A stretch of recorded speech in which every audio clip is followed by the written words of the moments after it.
Effect ఏముండదంటారా ఈ రాజకీయాల్లో? ఈరోజు షర్మిల గారు రాజశేఖర్ రెడ్డి బిడ్డగా ఒక గౌరవం ఉండేది. ఈరోజు జగనన్న కోసం రాజన్న కోసం సుదీర్ఘ పాదయాత్ర చేసినప్పుడు ఒక గౌరవం ఉండేది.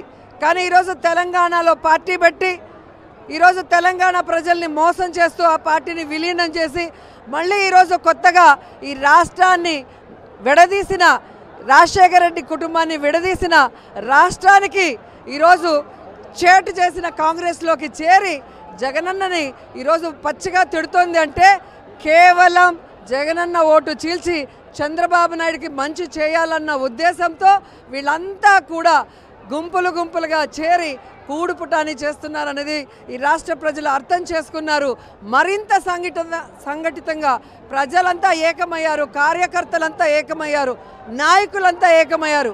ఒక్క నాయకుడిని ఈరోజు ఓడించడానికి ఇంతమంది ఒక్కటయ్యారు అంటే ఎప్పుడూ కూడా కాయలున్న చెట్లకే రాళ్ల దెబ్బలు అంటారు. బలమైన నాయకుడికే ఈరోజు ఇలాంటి కష్టాలు అంటారు. కానీ ఆయన చెప్పాడు, నేను నా ఒక్కడిని నమ్ముకోలేదు, మిమ్మల్ని నమ్ముకున్నాను, ఈ ప్రజల్ని నమ్ముకున్నాను అన్నాడు. ఆ ప్రజలే జగనన్నని రెండవసారి ముఖ్యమంత్రిని చేస్తారని కూడా ఈ సందర్భంగా తెలియజేసుకుంటున్నారు. బాగా ఎంజాయ్ చేస్తున్నట్లు మీరు కూడా సిద్ధం సభలో ఎందుకోసమని మీరు ఆ పాటలో ప్రతి లిరిక్ కూడా జగనన్నకి యాప్ట్గా ఉంది.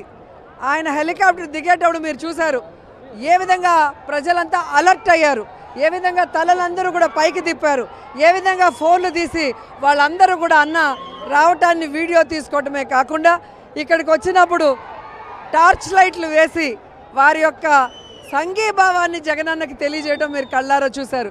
ఇది ఎన్ని కోట్లు ఇచ్చినా ఎవరు చేయరు. సినిమాల్లో కూడా 100 టేకులైనా కూడా ఎవరు చేయరు. కానీ ఇక్కడ చేస్తున్నారు అంటే అది నిజమైన అభిమానం, అది నిజమైన ప్రేమ. జగనన్న అంటే ఒక భరోసా, అది ఈరోజు మీకు కనిపించింది. Thank you.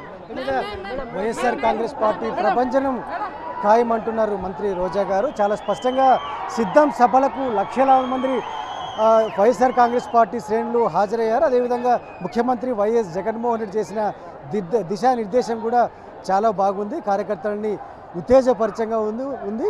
ఖచ్చితంగా వచ్చే ఎన్నికల్లో టీడీపీ జనసేన పొత్తు ప్రభావం ఏముండదు. ఖచ్చితంగా 175 అసెంబ్లీ 25 పార్లమెంట్ స్థానాల్లో ఖచ్చితంగా వైఎస్ఆర్ కాంగ్రెస్ పార్టీని గెలుస్తుందని రోజా గారు చాలా స్పష్టంగా ధీమా వ్యక్తం చేస్తున్న పరిస్థితి కనిపిస్తోంది.